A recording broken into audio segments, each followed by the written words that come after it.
یہ آل India radio کی Urdu service ہے۔ پیش خدمت ہے تاریخ ساز۔ موضوع ہے سوامی دیانند۔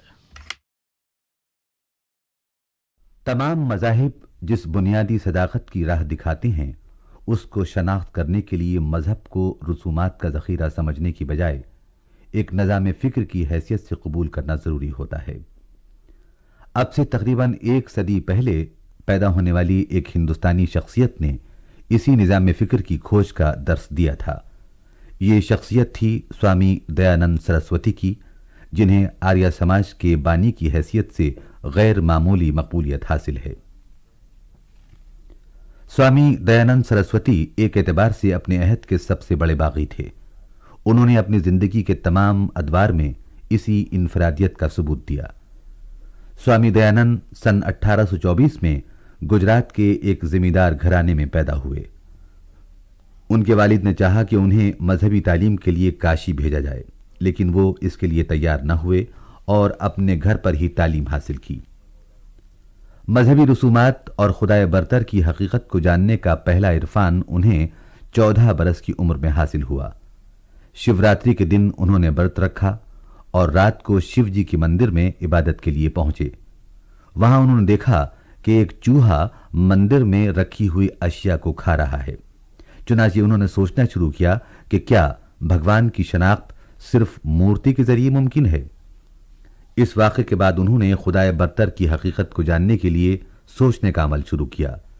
اسی دوران میں ان کی بہن ایک اچانک بیماری کی نظر ہو گئیں اور ان کے ذہن میں ایک اور تجسس پیدا ہوا کہ آخر انسان مر کیوں جاتا ہے اور موت کی حقیقت کیا ہے۔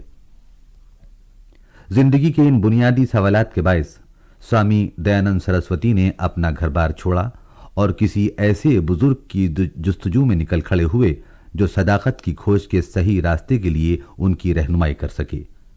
وہ 15 برس تک ایسے گیانی کی تلاش کرتے رہے اور بالآخر انہیں سوامی ورجانند سرسوتی کے بارے میں علم ہوا، جو متھرا میں مقیم تھے اور ویدوں کے بہت بڑے عالم تھے۔ سوامی دیانند متھرا پہنچے اور سوامی ورجانند سے ملے، اپنا مقصد بیان کیا۔ گرو نے ان سے کہا کہ اب تک جو کچھ پڑھا ہے اسے بھول جاؤ اور تمہارے پاس جو کتابیں ہیں انہیں جمنا ندی میں پھینک دو۔ اس کے بعد سوامی دیانند نے اپنے گرو سے تعلیم کا سلسلہ شروع کیا اور مقدس ویدوں کا علم حاصل کیا۔ ویدوں کے علم سے انہیں خدائے برتر کی حقیقت بھی معلوم ہوئی اور کائنات کے اسرار کا بھی علم ہوا۔ انہوں نے اس راز کو پایا کہ تمام مذاہب میں بنیادی صداقت موجود ہے، صرف عبادت کے طریقے جدا جدا ہیں، اور چونکہ انسانی نفسیات کسی معروض کے بغیر کسی عظیم تر قوت کے بارے میں سوچنے سے احتراز کر سکتی ہے، اس لیے مختلف مذاہب میں عام انسانوں کے لیے خدائے برتر کے مختلف تصورات موجود ہیں، جبکہ دنیا کا پیدا کرنے والا ایک ہے، وہی سب کا مالک ہے، وہی جلاتا ہے اور وہی مارتا ہے۔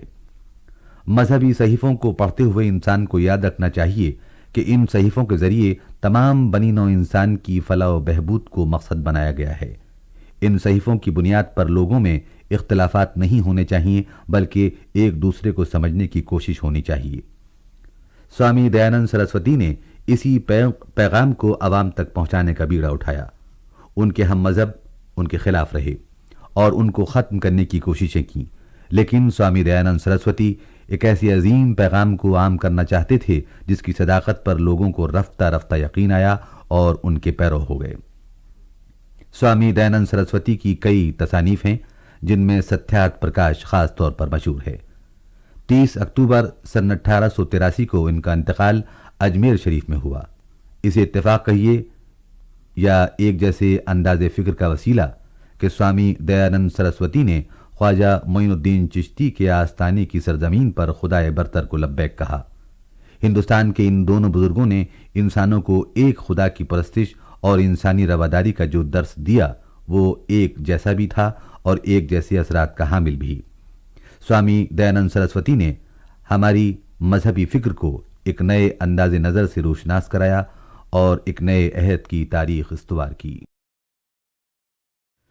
سوامی دیانند سرسوتی، اس حوالے سے ابھی آپ نے تاریخ ساز پروگرام سنا۔ یہ آل انڈیا ریڈیو کی اردو سروس ہے۔